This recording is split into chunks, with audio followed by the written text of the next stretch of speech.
السلام علیکم ورحمۃ اللہ وبرکاتہ۔ بسم اللہ الرحمن الرحیم۔ آج ہم بات کریں گے سورہ جاثیہ کے بارے میں۔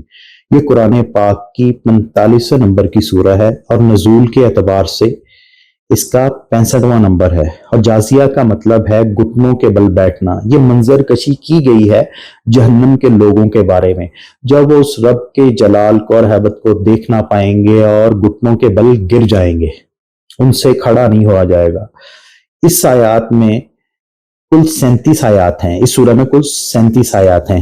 آج ہم آپ کے سامنے سورہ کی چند آیات کا ترجمہ رکھیں گے اور اس کے بارے میں اس کی ایکسپلینیشن کروں گا۔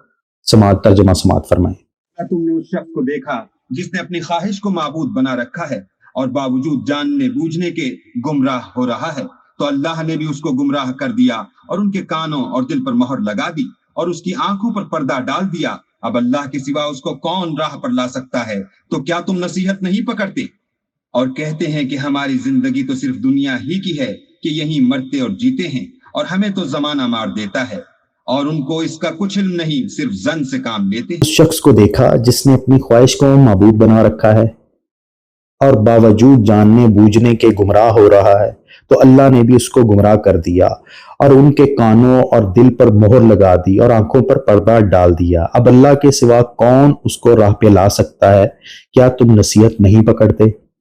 اور اللہ نے صاف صاف بیان کر دیا اس سورہ میں اس نقطے پر کہ کیا تم نے اس شخص کو دیکھا جس نے خواہش نفس کو اپنا معبود بنا لیا؟ خواہش نفس کوئی کسی کے حسن کا دیوانہ ہے، اس نے کسی حسن کے پیچھے، کسی عورت کے پیچھے وہ قتل و غارت پہ اتر آیا، زمین و جائیداد کی خاطر وہ قتل و غارت پہ اتر آیا، عہدے کی خاطر، کرسی کی خاطر، اپنے سٹیٹس کی خاطر اس نے جائز ناجائز ہر قدم اٹھا لیا۔ گویا اس نے خواہش نفس کو اپنا معبود بنا لیا، اس نے اپنی عزت نفس کا سودا کر دیا۔ تو اس جہان میں اینڈ آف دا ڈے اس جہان میں بھی ذلت اور رسوائی اس کا مقدر بن گئی اور آخرت میں بھی۔ اور جہاں تک میں نے روحانیت کو پڑھا اور اسلام کو پڑھا، میری سمجھ میں یہ آیا کہ خواہش کا پورا ہو جانا، اس میں خوشی نہیں ہے۔ خوشی اس بات میں ہے کہ خواہش کو ترک کر دیا جائے اور بانٹنے میں خوشی ہے۔ جیسے واصف صاحب نے کیا خوب فرمایا ہے کہ لامحدود خواہشات محدود زندگی کو عذاب بنا دیتی ہیں۔ اب ہم نے اپنی زندگی میں اپنے گریبانوں میں جھانک کر یہ دیکھنا ہے کہیں ہم نے کسی خواہش کو اپنا معبود تو نہیں بنا لیا، اور اگر ایسا ہے تو ہمیں اللہ کے حضور توبہ کر لینی چاہیے۔ یہ نہ ہو کہ ہماری ٹائم کی مدت ختم ہو جائے، ہمیں مہلت ہی نہ ملے اور توبہ کے دروازے ہم پہ بند ہو جائے۔